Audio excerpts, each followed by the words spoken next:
Hi guys, welcome back to my channel, The Wealthy Mindset. It's yours truly, Money Making Mitch. And as usual guys, this is not financial advice. Please do your own due diligence and research. It's Saturday, but I have something very yummy for the tummy for you guys. All I ask is for you guys to hit that thumbs up right here. Don't forget to hit the thumbs up. It takes a lot of time to do these videos and the editing.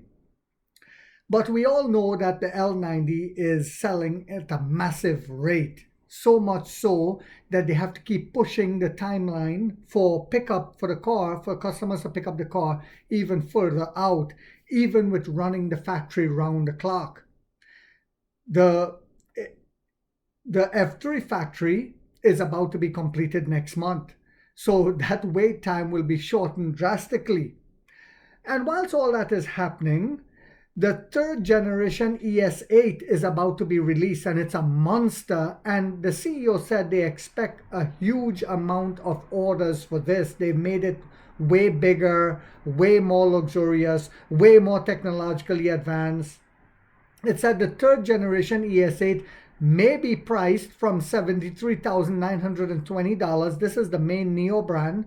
It comes with a standard 100 kilowatt hour battery. Yes, you heard that right. 3 LiDARs and partial Skyride chassis adoption. So it's going to have a partial Skyride chassis like the ET9.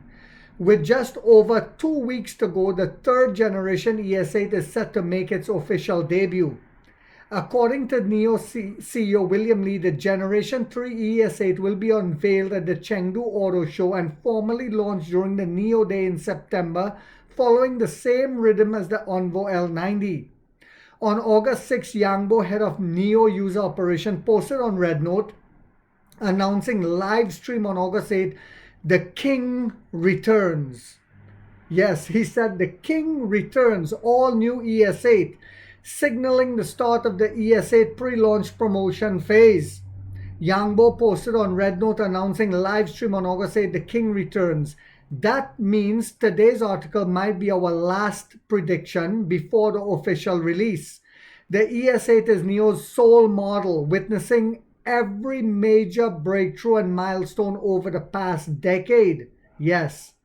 On the other hand, Chinese brands have fully cracked the 72,000 class market. As one of the pioneering premium domestic EVs, the ES8 now must prove its legacy still shines with strength, because the ES8 has dominated that price segment.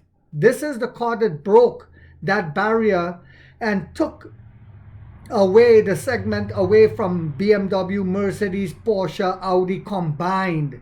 Despite only having fragmented information, we can already piece together a good idea of what the Gen 3 ES8 will look like. Today we'll go bold and try to answer two questions. The 72,000, what will the Gen 3 ES8 cost? And how much of the ET9's DNA will it carry? The 72,000 segment, a defining line. A widely circulated screenshot on August 6 shows Yangbo saying in a WeChat group, $70,000 class standard, 100 kilowatt hour and 3 LiDARs.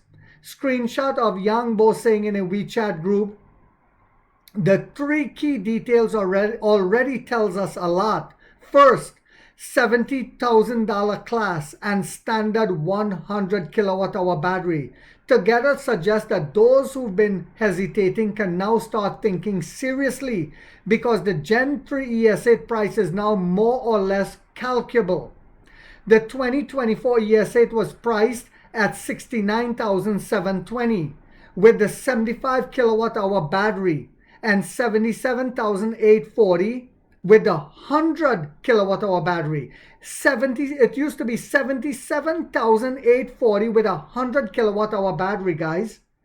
But now it's coming down to like probably $70,000 because it's coming with in-house tech and even more advanced. Wrap your heads around that. Under the BAAS model, the unified price dropped to $59,920. So now it'll probably come in at $56,000 with BAAS.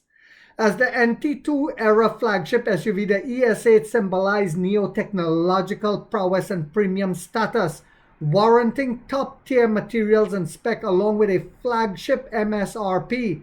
However, with the ET9 already delivered and the ES9 still veiled, the ES8 might now go for more battle-ready strategy. If the new model comes standard with a 100 kilowatt hour battery, NIO has two options. One is to elevate the ES7, EC7 position and retain the current ES8 pricing. Lee has already said in a group chat there will be a 7 and we'll push hard. The second is to adopt a more aggressive pricing strategy like this year's broader NIO lineup, potentially bringing the new 100 kilowatt hour ES8 down to around $73,920, close to the old 75 kilowatt hour models level. That would place the BAAS version just over $56,000.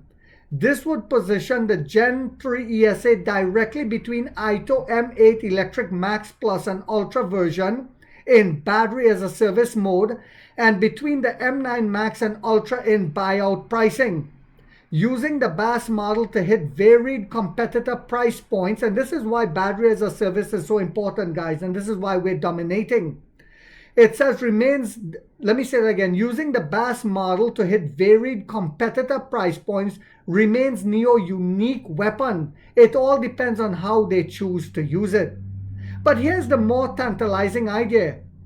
What if the $72,000 class price turns out to be $71,120? Then the BAAS version would be even more competitive. Configuration clues from tire width. Since the first ES8 teaser poster, one hotly debated detail has been why 265mm tire width. That's not a NIO tradition. While the past three ES8 versions did top out at 265mm, the Onvo L90 already features aggressively wide tires and excellent space suspension balance. There's no reason for NIO's flagship to regress. Let's consider some interesting benchmarks. Mercedes-Benz EQs, 10-inch rear wheel steering, max tire width of 265mm.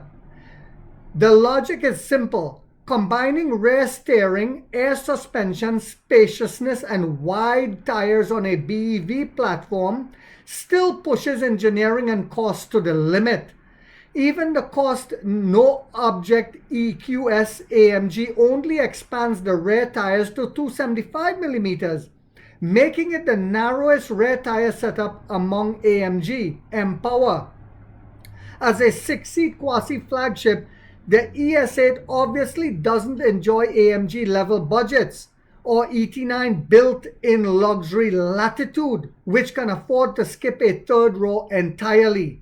That's why we're sincerely hoping rear wheel steering and steer-by-wire will be standard on the ES8.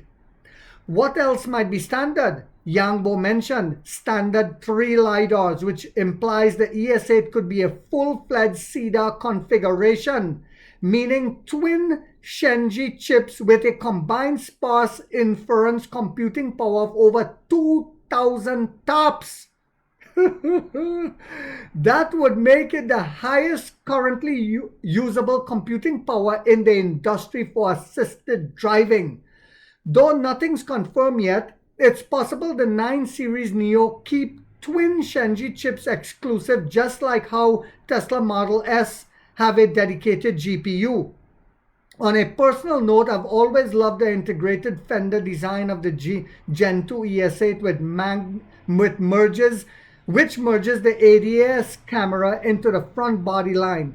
But I accept the trade-off if 3 LiDARs offer more flagship credibility. Still, 8 and 9 remains distinct. By NIO's conventions, all screen and chip related configurations are typically unified across platform models. For example, Onvo now standardizes a 17.2-inch central screen, and NT2 final update included Shenji plus OLED center console. Thus, we can imagine the Gen 3 ES8 cabin similar to ET9 with far screen center display, hardware entertainment screen, and a 6-seat layout up front. The clear visual difference between ES8 and ET9 likely come down to luxury versus ultra luxury. For example, the Skyride chassis comprises steer-by-wire plus active suspension plus rear wheel steering. For a 5.3 meter SUV like ES8, rear steering is nearly mandatory. So how much of the rest will remain? Another point of divergence, the audio system. ET9 comes standard with the Lyra 8.2.4.8 system, 35 speakers, and 2,800 watts output. That is sick. You can have a party with the car. It's likely this setup will be an optional extra on ES8 to keep the pricing under control. Regardless, Gen 3 ES8 is undoubtedly NIO's most important SUV this year. It must delicately balance family positioning within the lineup and push deeper into the luxury, lucrative segment. So how much do you think Gen 3 ES8 will cost, guys? And like the CEO said, this is going to be a family car, but also business class. This is getting yummy for the tummy. This year, the CEO said, we're going to become profitable. Buckle up, guys.